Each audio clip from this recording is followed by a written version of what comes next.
No, we are not here for elementary school tactics.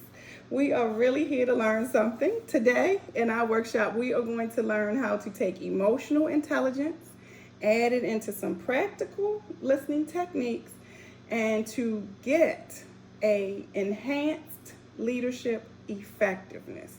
That really means that we're all really going to learn how to actively listen, respond with empathy, and provide the support that the agents and your teams and your staff need in this fast-paced, high-pressure environment, right?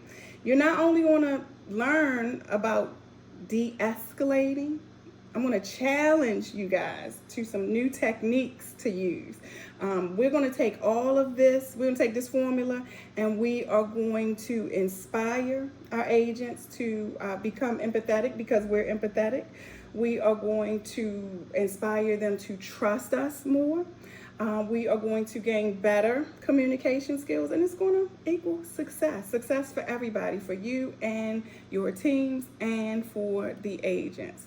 So welcome to today's session. We are going to keep it real. We're going to have some fun. And most importantly, we are going to learn how to lead better by listening. So I always start with a quote. The word listen actually contains the same letters as silent. Before I read this quote, I never paid that any attention. That was something new. I was today years old when I found that quote, right? And I learned that listen and silence. So we're going to see how silence actually comes into play. We're going to learn an exercise where silence actually comes into play to help us become better leaders. All right. So who am I? My name is Nakia Evans, for everybody that does not know me. And I know what it's like to be on both sides of the desk, all right? Today, I'm an agent. I'm an EXP agent. I am in North Carolina. Morgan is my current BIC.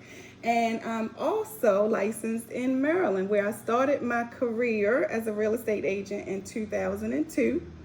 I am a certified mentor. I'm thinking about deleting that in 2025.